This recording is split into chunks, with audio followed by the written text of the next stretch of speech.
احباب ذوقار، آج جس محفل کے موقع پر ہم جمع ہوئے ہیں وہ ختم قرآن کا۔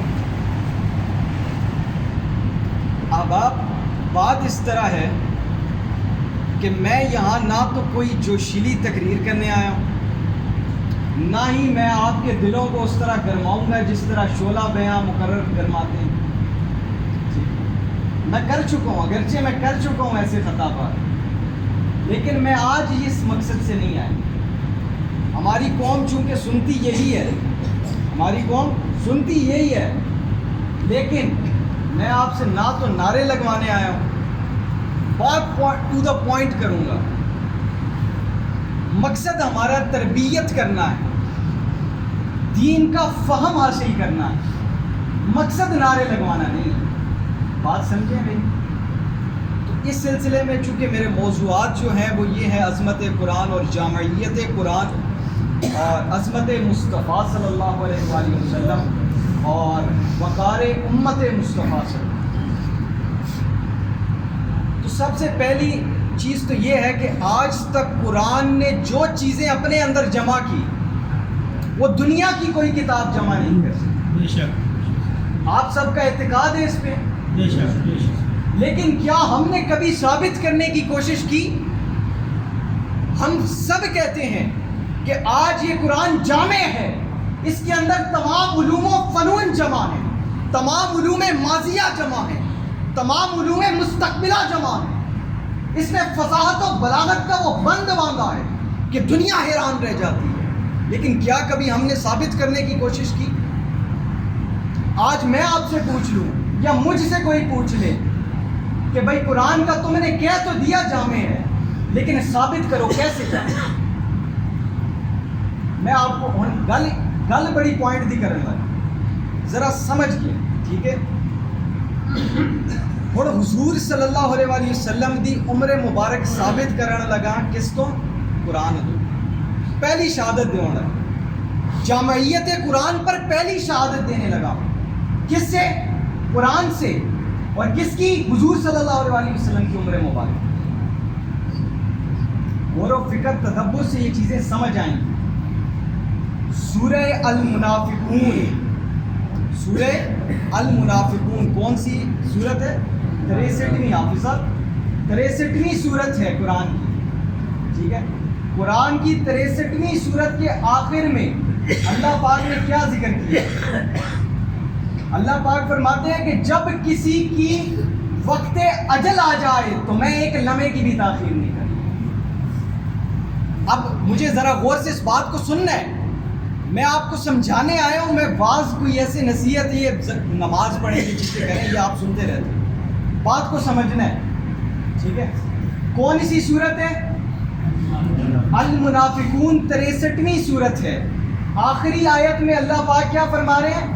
جب کسی کی وقت اجل آ جائے تو میں ایک لمحے کی بھی تاخیر نہیں کرتا۔ اب اس میں تدبر کرنے سے یہ پتہ چلتا ہے سورت 63ویں آخری آیت اور ذکر کسی کے جانے کا، یہ اشارہ، یہ امر اس بات پر دلالت کرتا ہے کہ حضور صلی اللہ علیہ وآلہ وسلم کی ظاہری حیات مکمل ہوئی، کیونکہ حضور کی عمر مبارک کتنی ہے؟ 63 برس۔ اور اب اللہ پاک نے آگے دیکھیں صراحت کے لیے کیا کہا، اسی صورت کے آخر میں جب یہ بات کر لی، اس کے بعد آپ نے اگلی جس کی اللہ عز و جل نے جو اگلی صورت منتخب کی، سورہ تغابن۔ حافظ صاحب، التغابن کا مطلب کیا ہے؟ ناپید ہو جانا، ختم ہو جانا، نیست ہو جانا۔ اب اس آیت کے بعد التغابن کو چوز کرنا اس بات پر دلالت کرتا ہے، اس کی صراحت کرتا ہے، اس کی وضاحت کرتا ہے، اس کی تشریح کرتا ہے، اس کی تصریح کرتا ہے کہ حضور صلی اللہ علیہ وآلہ وسلم کی ظاہری حیات مکمل ہوئی، 63 برس ثابت ہوئی۔ گل سمجھ آئی کہ نہیں ہے؟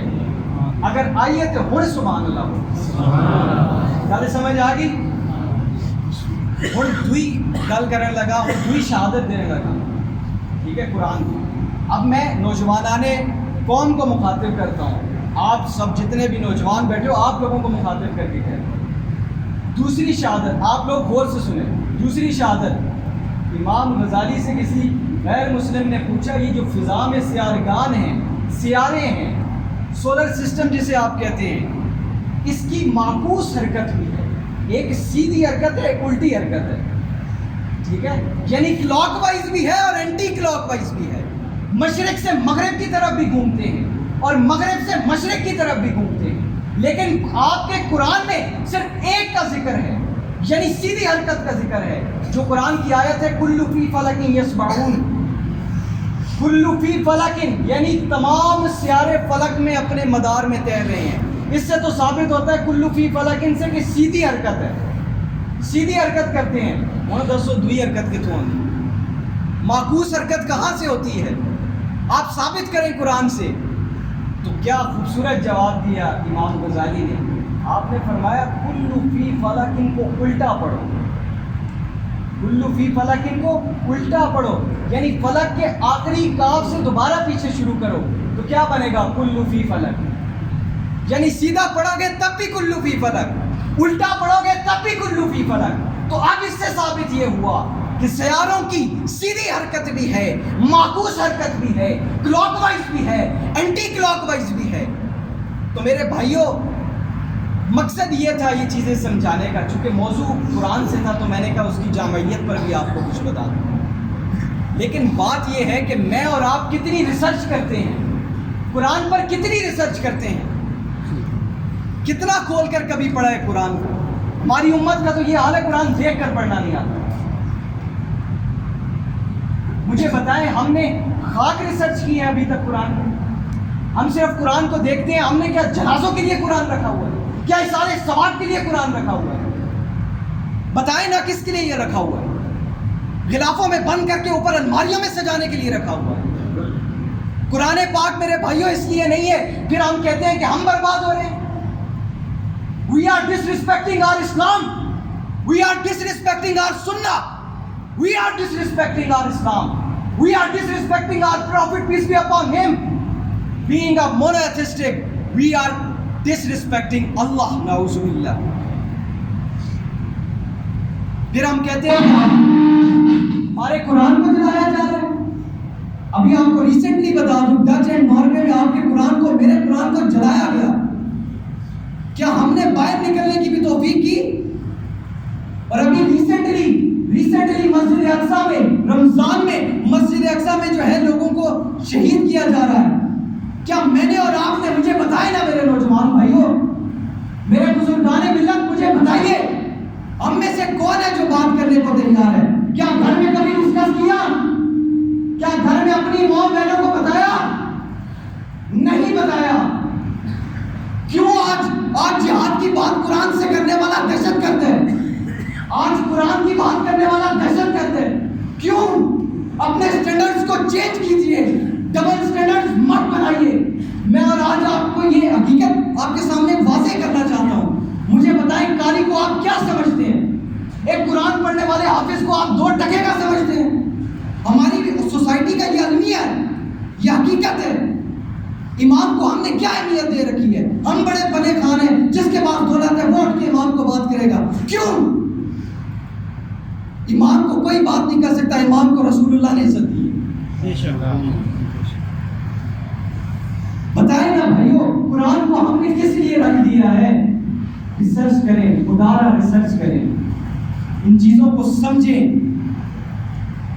سمجھ آ رہی ہے؟ جہاد کی بات کرنا ہے، آپ کو ایک سمپل ایک فارمولا بتاتا ہوں۔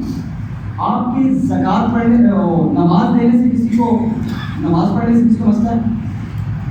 پتہ ہے نماز پڑھے آزادی کے ساتھ۔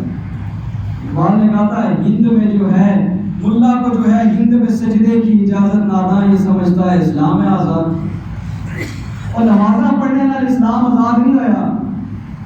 گل سمجھو منڈی، نمازہ نال مسئلہ نہیں، نہ تواڈے حج نال مسئلہ ہے، نہ تواڈے عمرے نال مسئلہ ہے۔ یورپینز آپ سے بہتر نماز ادا کرتے ہیں، آپ کو پتہ ہے؟ آپ کے وہاں پہ جائیں جو مسلمز ہیں یورپین، وہ آپ سے زیادہ اچھے طریقے سے ان کی مساجد دیکھیں، وہ زیادہ ویل سٹیبل ہوں گی۔ آپ کے وہ روزے میں پیکیجز دیتے ہیں یورپینز۔ کیا یورپین کو آپ کی نماز سے مسئلہ ہے؟ آپ کے حج سے مسئلہ ہے؟ آپ کے عمرے سے مسئلہ ہے؟ نہیں، آپ کے حج سے مسئلہ نہیں، آپ کے عمرے سے مسئلہ نہیں، آپ کی نماز سے مسئلہ نہیں، مسئلہ صرف آپ کے نظام سے ہے، جس کا قرآن نے کہا میرے دین کو غالب کرو. کیا قرآن نے کہا نمازوں میں غالب کرو، عبادات میں غالب کرو؟ نہیں، قرآن نے کہا نظام غالب کرو. آپ کے معاشی نظام سے مسئلہ ہے، آپ کے سیاسی نظام سے مسئلہ ہے، آپ کے معاشرتی نظام سے مسئلہ ہے. آج ہم کیا کہتے ہیں؟ جو سیاست کی، ابھی میں ممبر پہ آ کر اگر سیاست کی بات کروں، ایک مثال دے رہا ہوں، میں یہاں پر آ کے کہوں رسول اللہ نے سیاست کی صلی اللہ علیہ وسلم، تو مجھے لوگ کہیں گے اے جی مولوی بڑا ہے، انہوں کے بدل سیاست کی کیا کرتا ہے.